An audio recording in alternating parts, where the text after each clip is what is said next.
Your top stories this evening, sponsored by Courts, bringing value home. Guyana stands firmly with the U.S. in war against drug trafficking, says JAGDEO. Win leader alleges corruption involving agriculture minister, calls for a probe. Father of two shot dead in SOPHIA, police probe sketchy account. Governments push back piecemeal action delaying revision of AMERINDIAN Access AP Executive Director. And in sport, Chase's Academy Foundation champions of the just concluded KFC International Schools Goodwill Tournament. HGP Nightly News begins now.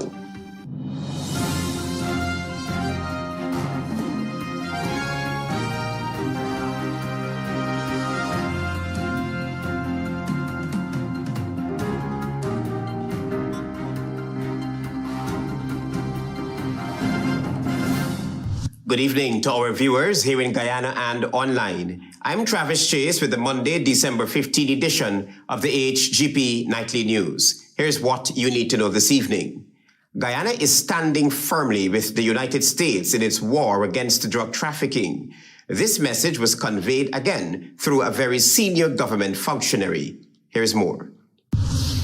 The People's Progressive Party Civics General Secretary and the country's sitting Vice President JAGDEO has reaffirmed Guyana's full support for regional and international efforts to dismantle drug trafficking networks, stressing that the government will work closely with the United States to block the flow of illegal narcotics in and out of the country. Speaking at a press conference on Thursday, Mr. JAGDEO made it clear that Guyana will align itself with any credible action aimed at disrupting drug trafficking routes, particularly those targeting shipments destined for the United States or transiting through Guyana's territory. We support any fight against drug traffickers. We support any fight against drug traffickers. And we will work with the United States of America to collaboratively to support all of their activities aimed at blocking illegal drugs from going up to the United States of America or coming to Guyana. That's a stated objective long before their presence. He noted that illicit drug trafficking remains a persistent threat across the Caribbean and underscored that Guyana's cooperation is rooted not only in bilateral relations, but in the wider global fight against transnational crime. The General Secretary also revealed that engagements with U.S. officials have included assurances of support for Guyana's territorial integrity and sovereignty, while cautioning that Washington's operational decisions, particularly those involving actions against drug traffickers in neighboring Venezuela, are not shared in advance with Georgetown. If they were to attack Venezuela or attack drug dealers in Venezuela, they wouldn't tell the government of Guyana first. I guess they will do it and tell their Congress, and we'll know through the media. His comments come amid heightened regional tensions following U.S. interdictions of suspected drug-running vessels and a series of sanctions imposed on Guyanese nationals linked to narcotics trafficking. The General Secretary stressed that eliminating illegal drugs is critical not only to Guyana's national security, but to the stability of the wider Caribbean and international community. We've engaged with the United States of America. They have assured us that our sovereignty, they will support us in protecting our territorial integrity and sovereignty. They've said this openly. So I don't want to embark on a speculative course as to what will happen because we don't know. JAGDEO also acknowledged that human trafficking remains a serious parallel concern in the region, with vulnerable populations exposed to forced labor and sexual exploitation along migration routes between South America, the Caribbean, and the United States. Travis Chase, HGP Nightly News. Lavish homes, lone paved road. Win alleges deep corruption tied to the agriculture minister and his sons and is calling for a thorough investigation. Here's more. Leader of the We Invest in Nationhood Party, Azruddin Mohammed, has accused Minister of Agriculture Zulfikar Mustafa and his sons of what he described as rampant corruption and is calling for an independent investigation into the minister's wealth and alleged misuse of state resources. This is what corruption under the PPP government looks like. Behind me is a newly constructed massive home with swimming pool in Bloomfield, Berbice, belonging to the Minister of Agriculture, Zulfikar Mustafa. This is not what the minister's home looked like 4 years ago. It was a simple wooden house, much like the homes of his neighbors in this modest community of hard-working Guyanese. Mohammed claims that the minister and his sons have constructed lavish homes featuring modern high-end finishes that, he argued, are inconsistent with their known sources of income.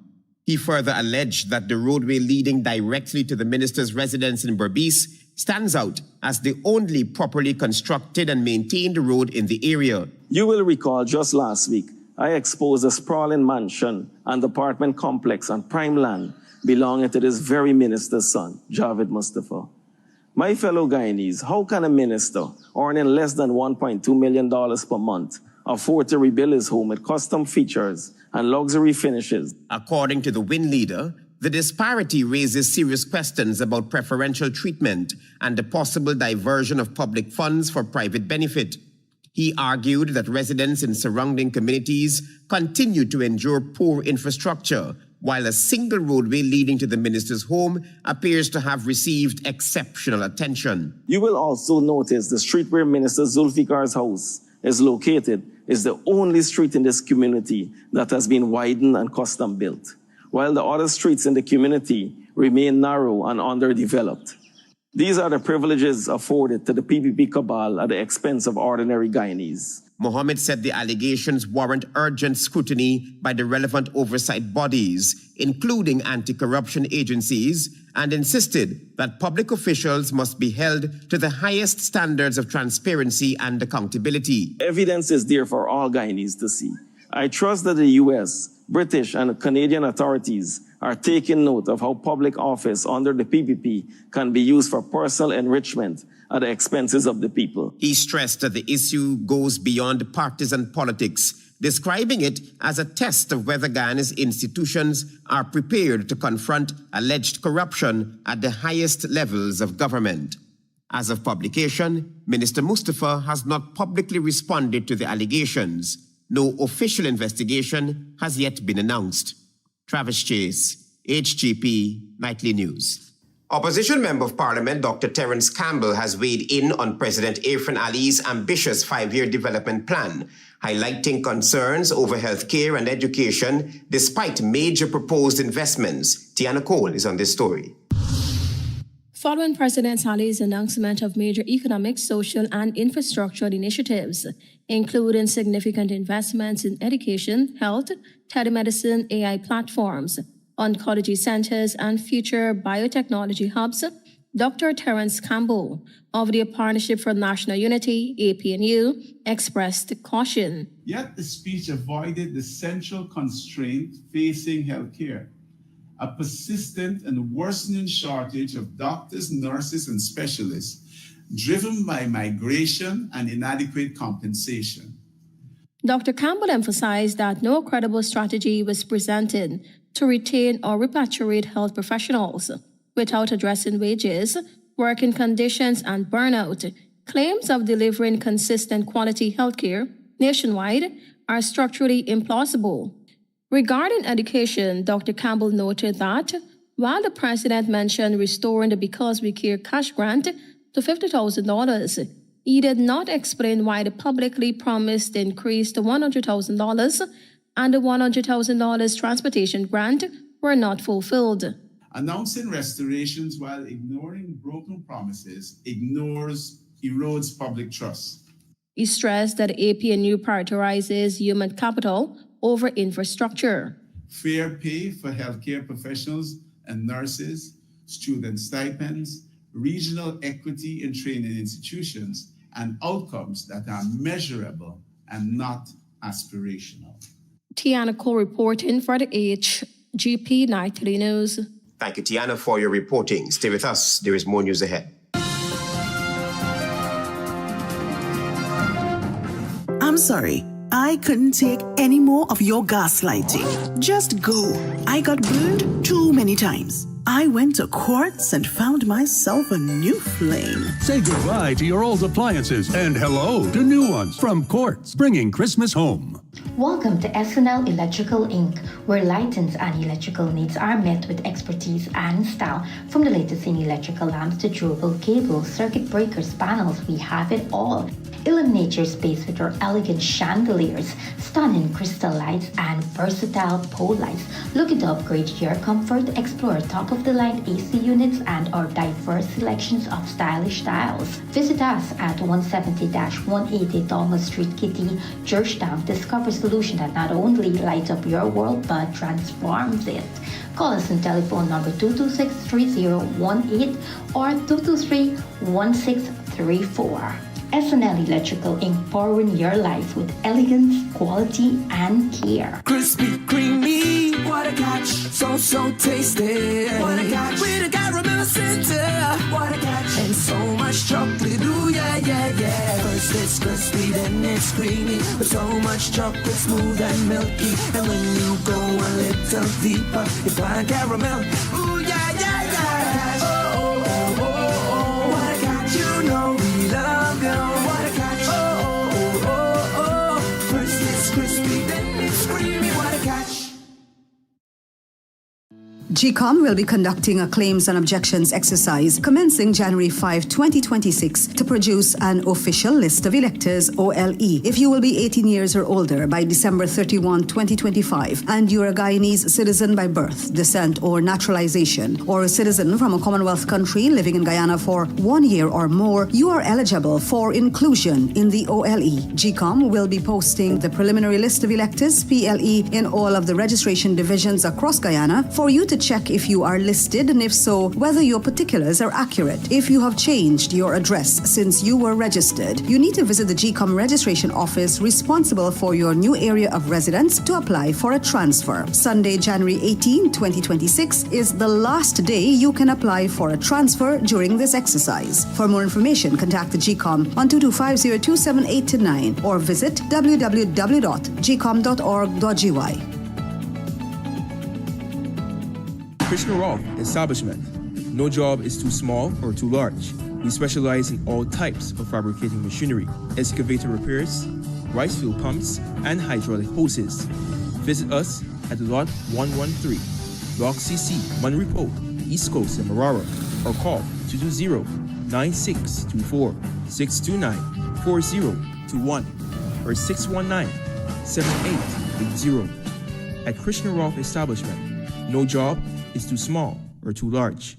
In 2024, over 1,600 technical and non-technical programs empowered Guyanese with new skills, boosting their careers in the oil and gas sector. Thanks to the Local Content Act, citizens are given priority at every level, gaining hands-on experience and qualifications that position them to provide world-class services in Guyana. This investment in local talent is strengthening Ghana's workforce and ensuring the country can fully participate in its energy future. Since oil production began offshore, long-term investments in training have equipped Guyanese with the skills and expertise needed to thrive in the sector, opening doors for local service providers and strengthening the industry and economy for generations to come.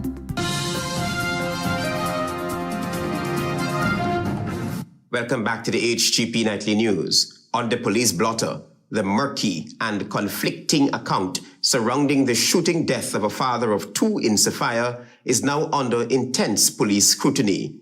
Here's more to this story. Police are investigating the fatal shooting of 27-year-old taxi driver Chevere Fraser, who was gunned down late Sunday night at Plum Park, Sophia. Fraser was shot while in the company of a 19-year-old male, who was also struck by gunfire and remains hospitalized in a stable condition. Fraser was rushed to the Georgetown Public Hospital Corporation, but was pronounced dead on arrival. His father, Niall Fraser, told reporters on Monday that he received the devastating news via a phone call from Fraser's mother. I was home last night, like minutes to 11, his mom called me and said, Chevere got shot. So I was like, oh, Chauffeur got shot. So right away I got up out of my bed and I put on some clothes and I went to my brother and I told him. Then I called his eldest brother. And then his eldest brother came home by me and we leave with one vehicle heading to the hospital. On my way to the hospital, his mother called me back and said, she's here, but Chauffeur is motionless. Nightly News understands that investigators are now closely examining the versions of events given by Fraser's surviving friend, a narrative sources describe as unclear and inconsistent. That individual has reportedly claimed the shooting occurred during the attempted purchase of a firearm, a claim Fraser's family says raises more questions than answers. The victim's father has openly expressed skepticism about the account he was given. My son ain't got a need for a gun, brother. My son have a need for a gun for what? To do what? Yeah, my son ain't got a need for a gun. So the picture whoever his friend trying to paint, you understand, is not right. The only problem my son would get with the police is for his car for tint. Relatives and close friends maintain that the story being advanced does not fit Fraser's character or lifestyle, fueling suspicions about what truly transpired in the final moments before the gunfire. Fraser's mother, Thelma Butters, said she was asleep at home when loud knocking at her door jolted her awake. Well, I was sleeping and then I heard a call inside like 10:15. And when I look out, my son friend say, Chauffeur get shot. And I saw my son on his knee saying, Ma. Residents in the area reported hearing loud gunshots before Fraser was found wounded on the roadway. Police responded shortly after and have since taken the surviving man into custody as investigations continue. I don't believe that my son was going to buy a gun, but I believe that my son was set up and get shot. Detectives are reviewing CCTV footage from the area as they work to piece together the events leading up to the killing. An autopsy is pending. Travis Chase, HGP Nightly News. On HGP Nightly News, we tell you now that Guyana Elections Commission's Deputy Chief Elections Officer Anil Giddings has resigned from the commission, citing personal reasons. His resignation takes effect January 2026. Giddings declined to disclose to Nightly News the specific reasons for his decision, but has flatly denied speculation that his departure is linked to any move to become head of the National Data Management Authority, including oversight of Guyana's Digital ID Card Initiative. Giddings was appointed Deputy Chief Elections Officer in April 2023, following a 4-3 vote by the Commission.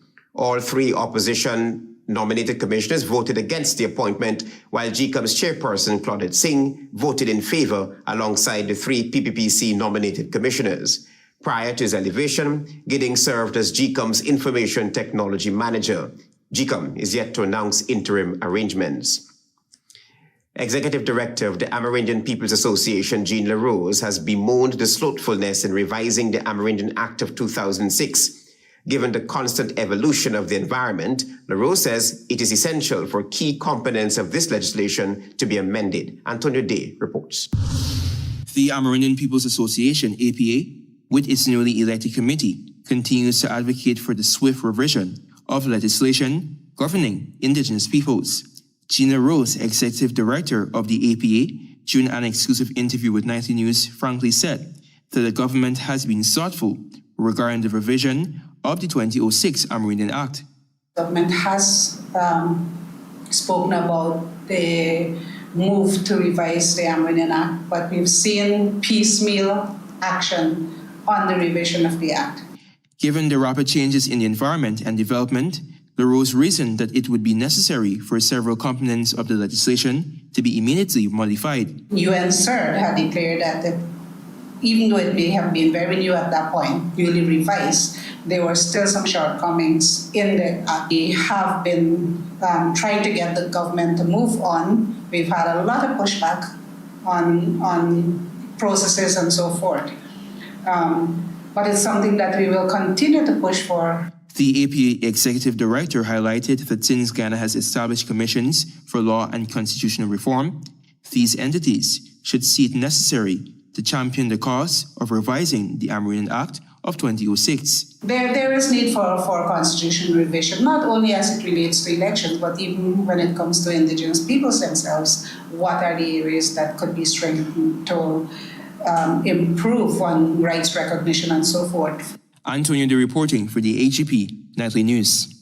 Meanwhile, Dr. Terence Campbell believes government has consistently fallen short in effectively managing Guyana's oil resources. If not prudent, the Member of Parliament warns that it could lead to Dutch disease. Dr. Terence Campbell, parliamentary leader of the Partnership for National Unity, is of the view that Guyana's economy has become heavily dependent on oil, leaving the nation vulnerable to fluctuations in global oil prices and hindering the development of a more diverse economic landscape. There is no comprehensive approach to economic development or development planning that aims to diversify our economy and prepare us for a post-oil economy. Dr. Campbell, during a recent press briefing, said that the government must address these issues to create a more sustainable and resilient economic future. Many successes in construction are linked to strong growth in the oil and gas sector, the Shadow Minister of Finance reasoned. Without our oil economy, a lot of that construction would not have taken place. So when you strip construction out of the 10% non-oil economic growth, the rest of the economy is really not doing well. The Member of Parliament argued that if there is no comprehensive plan for diversifying Guyana's economy or preparing for a post-oil future. Dr. Campbell noted in response to Nightly News' questions regarding young graduates faced with unemployment that not all university graduates will find employment in the oil and gas sector. He stated that in addition to a bachelor's or master's degree, most other companies look for other credentials. In this context, Dr. Campbell stressed the importance of diversifying the economy so that there can be further exploration of opportunities in the job market. The government has failed to diversify the economy beyond the oil sector.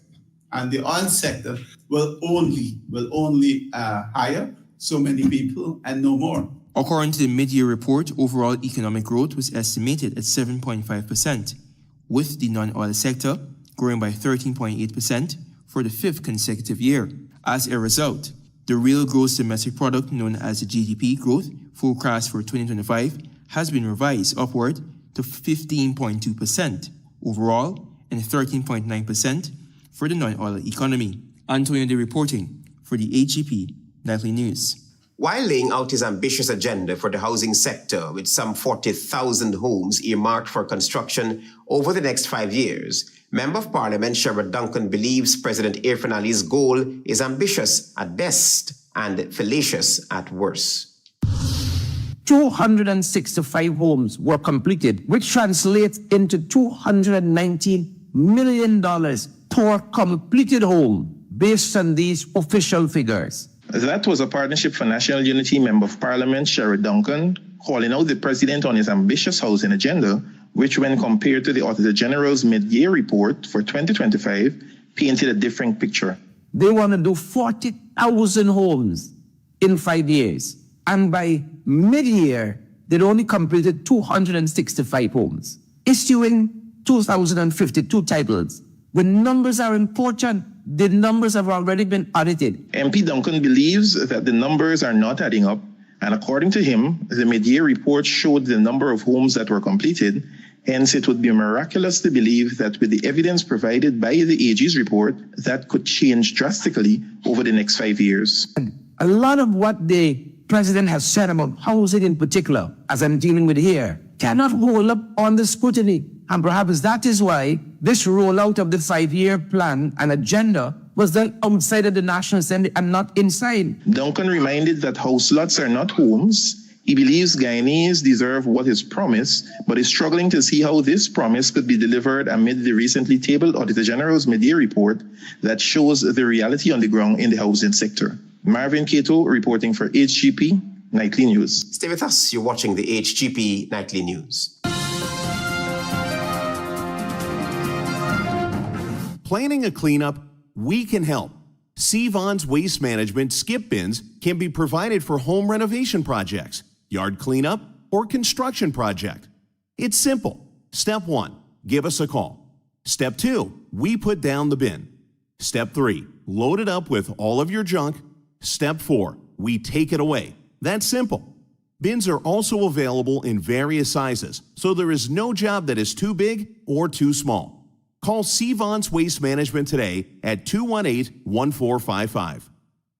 It's the most wonderful time of the year, and we're celebrating with big savings on smartphones, starting as low as $16,500 for the Samsung A06 and $26,500 for the Samsung A16 and $40,500 for the A26. But wait, there's more. Get 1 month free data with your new phone to keep you close to loved ones near and far. Offer available while stocks last. Visit a Digicel store today and unwrap the gift of real connections. Digicel.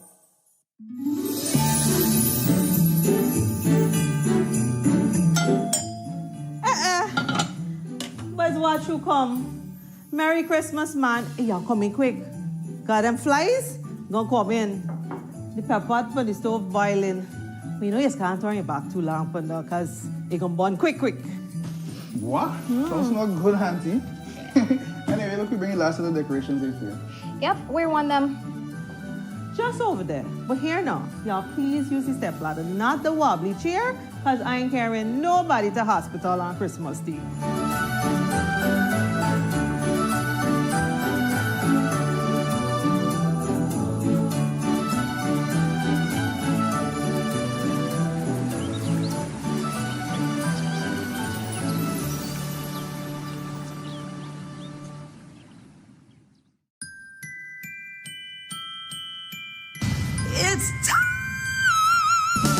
Visit Giftland, office mags for all your Christmas needs. From stylish decor to fun games, toys, and household essentials, Giftland has it all this Christmas. Can't find something? Our friendly staff is always ready to assist you. Enjoy great deals and amazing savings this Christmas. Not a VIP customer? No problem. Just ask our cashiers about becoming a member. Giftland, office mags, your reason for shopping this season. I'm sorry. I couldn't take any more of your gaslighting. Just go. I got burned too many times. I went to Quartz and found myself a new flame. Say goodbye to your old appliances and hello to new ones from Quartz, bringing Christmas home.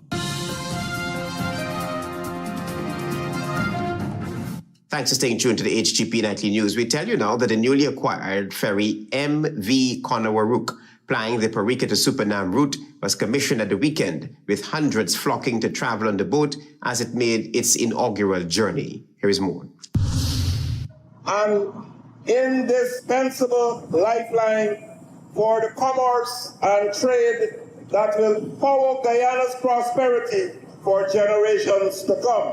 That was Prime Minister Mark Phillips, who gave brief remarks at the commissioning ceremony of the new boat that will ply the Parika to Superdam route. Prime Minister Phillips highlighted that the new ferry will serve in driving commerce and trade and the joy it will bring to those traversing the Essequibo River.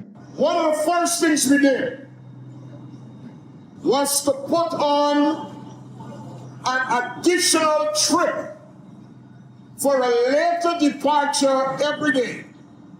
The last boat used to leave at 3 o'clock. During the ceremony, Minister of Public Works Juan Edgil lamented the fact that the new vessel will bring about more comfort and increased commercial activities in Region 3 and 7, improving the lives of Guyanese living in those regions and contributing tremendously to the country's growth. Meanwhile, Director General of the Maritime Administration Department, MARAD, Captain Stephen Thomas, spoke to the due diligence carried out to acquire the ferry. He also pointed out the distance the boat traveled to get to Guyana and the importance it will play in the maritime sector. Marvin Cato reporting for HGP Nightly News. Revised laws of Guyana will soon be made available to the public as President Efren Ali announces key legal sector reforms aimed at improving access to justice and strengthening the administration of the law. Tiana Cole will tell you more. President Efren Ali, while outlining his administration's 5-year development plan, announced key reforms to modernize Guyana's legal sector, including the updating and digitization of the country's laws. Within 1 month, we'll be launching the revised edition of the Laws of Guyana, updated from 2012 to December 31st, 2021. The head of state added that the law reports covering the period 2008 to 2021 will also be launched, a move he said will strengthen the administration of justice and support the legal profession. These initiatives will make our laws easier accessible and more user-friendly to all our citizens. The law reports will ensure our judges and members of the legal profession have available and accessible important decided cases to guide them in ensuring an improved quality of justice. President Ali underscored his government's commitment to ensuring justice that is predictable, fair, accessible, and equitable, stressing that the justice system must work for all Guyanese in a timely and transparent manner. Legislative changes will be made to make judges, magistrates, as well as legal practitioners more accountable. These will include robust disciplinary processes to ensure timely delivery of decisions in compliance with existing legislation, as well as the maintenance of high ethical and professional standards. Our citizens deserves no less. The president also disclosed that the High Court no longer has a backlog of civil cases, noting that the implementation of a paperless system has improved efficiency by allowing round-the-clock access to case files and faster assignment of matters. In support of the rendering of timely decision, it is anticipated that the JSC will appoint more judicial research assistants who will be integral in assisting judges to more robustly manage cases from the time a case is filed to disposition. This will all strengthen the capacity of the courts to deal with cases more efficiently. Tiana Cole reporting for the HGP Nightly News. Stay tuned for regional news.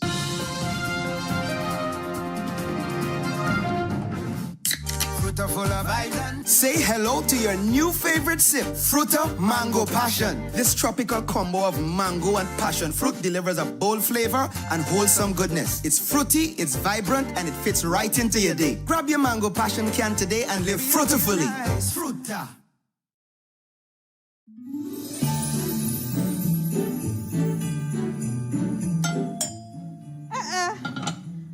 But watch you come. Merry Christmas, man. Hey, y'all coming quick. Got them flies? Gonna come in. The pepper for the stove boiling. You know you can't turn it back too long for now because it gonna burn quick. What? Sounds not good, auntie. Anyway, look, we bring last of the decorations here. Yep, where want them? Just over there. But here now, y'all please use the stepladder, not the wobbly chair, because I ain't carrying nobody to hospital on Christmas Eve.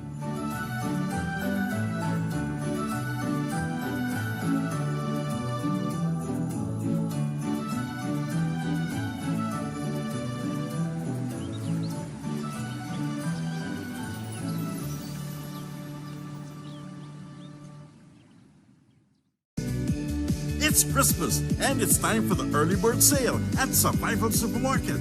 Shop between 6 a.m. and 9 a.m. on December 22nd, 23rd, and 24th, and get a 10% discount on all shopping except alcohol and tobacco products. Yes, the 3-hour early bird sale, 6 a.m. to 9 a.m., gets you that 10% discount at Survival Sherrill Street, St. Road, and our brand new Little Diamond branch.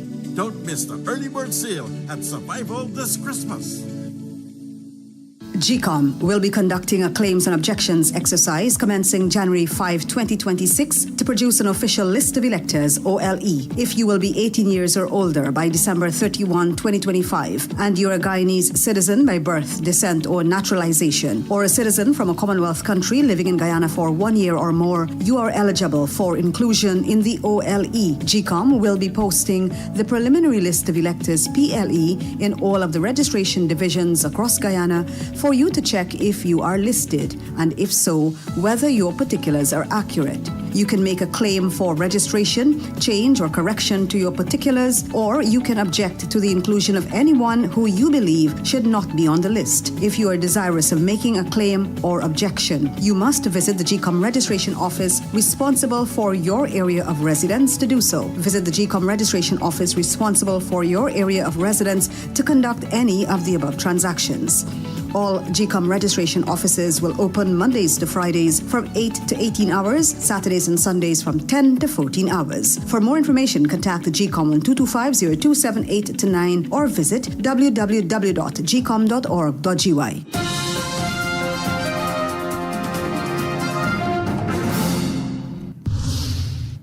Good evening and welcome to Monday's edition of the Regional News. A row among regional leaders over policy towards the United States and Venezuela deepened on Sunday evening with Trinidadian Prime Minister Kamala Persad-Bissessar accusing CARICOM of aligning itself with the Maduro narco government in Caracas. She also cited threats over the years by Venezuela to evade Guyana, which did not deter CARICOM from supporting the Nicolas Maduro administration in Caracas.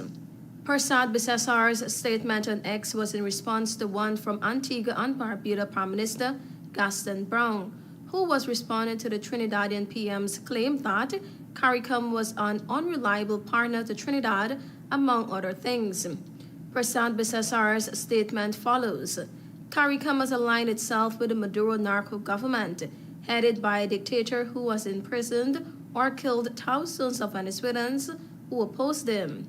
Trinidad and Tobago wants no part of that alignment. We don't support dictatorship and drug trafficking, and we don't support CARICOM in their zone of peace fakery. Antigua and Barbuda Prime Minister Gaston Brown and Ronald Sanders should worry less about my comments and spend more time explaining to their citizens as to why their visas were restricted. Venezuela has been threatening to invade Guyana for years, and since last June, they began making similar threats that Trinidad and Tobago is a part of Venezuela. Yet CARICOM has chosen to support the Maduro narco government through the fake zone of peace narrative, which is clearly designed to get American military to leave the Caribbean region and therefore enable Maduro to remain as dictator in Venezuela.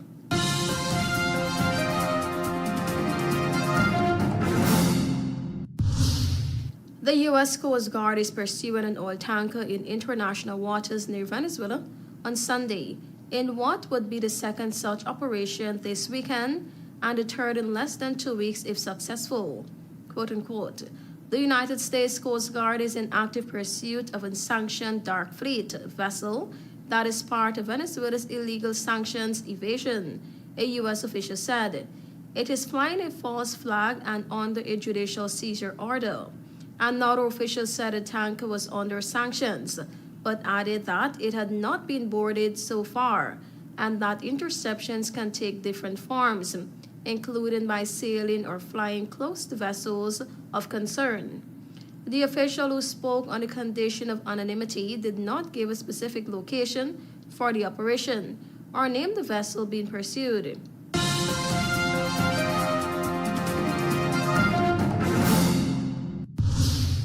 Brazilian President Luiz Inácio Lula da Silva said an armed intervention in Venezuela would be a humanitarian catastrophe in the face of escalating actions from the United States toward regional neighbor Venezuela. On Tuesday, U.S. President Donald Trump ordered a blockade of all sanctioned oil tankers entering and leaving Venezuela in Washington's latest move to increase pressure on Nicolas Maduro's government, targeting its main source of income. Lula and Mexican President Claudia Sheinbaum, the leaders of Latin America's two largest economies, had already urged restraint this week as tensions escalated. Thank you for watching. I am Tiana Cole.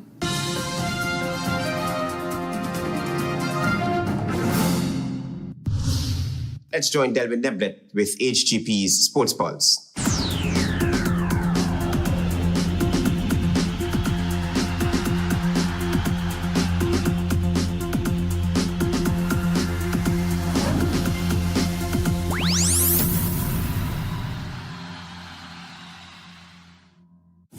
Good evening, Guyana. I'm Delwyn Neblett with your HGP TV Sports Pulse for today, Monday, December 22nd, 2025. We begin tonight with football action concluded in the 2025 KFC International Schools Goodwill Tournament with 2 fixtures at the Ministry of Education ground on Friday and 2 fixtures on Sunday. In semi-final action on Friday, St. Benedict's College of Trinidad and Tobago secured a clutch 2-0 victory over Kingston College of Jamaica on the back of a brilliant double from player of the match, Ruben Phillip. In the second semi-final on Friday, defending champions Chase Academic Foundation maintained their unbeaten record by securing a dominant 5-0 victory over STSN Suriname. Player of the match, Whitney King, produced one of the best goals in the competition as Malcolm Hendricks, Isaiah Eifel, Nias Bash, and Shaquan David also scored once in a winning effort. On Sunday, Kingston College secured 3rd place after a commanding 4-1 victory over STSN Suriname. Player of the match, Jasiri Hussey, produced a dazzling hat-trick as Enthander Scott also scored once in a winning effort. In the final match on Sunday, Chase Academic Foundation held their nerve to secure a championship victory, winning 5 goals to 4 on penalties after playing to a scoreless draw against St. Benedict's College of Trinidad and Tobago. Player of the match, Brian Wharton, finished as the tournament's leading goal scorer, while Chase's Flavio LaRose was recognized as the tournament's best goalkeeper. Chase's Malcolm Hendricks was recognized as the tournament's MVP.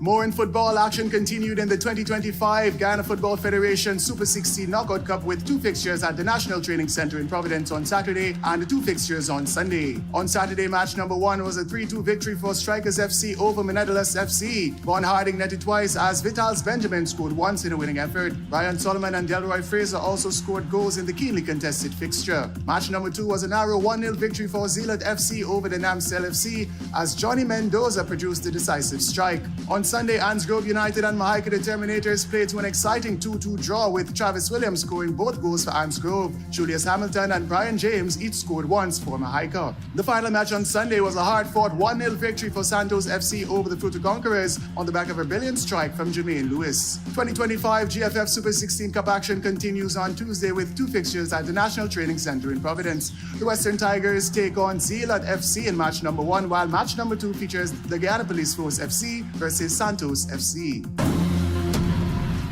Still in football, action continued in the Guyana Football Federation Division 1 Women's League with semi-final fixtures at the National Training Center in Providence on Friday. In match number 1, the Guyana Police Force FC secured a commanding 4-0 victory over Santos FC on the back of goals from Janelle Edmondson, Shanik Thornhill, Amanda McKenzie, and Tiandi Smith. In match number 2, league winners GDF secured a thumping 8-0 victory over the Fruta Conquerors as Sandra Johnson was superb with a masterful 4 goals. Glendy Lewis netted a brilliant double as Zaruna Ali and Glengie Lewis also scored once in a winning effort.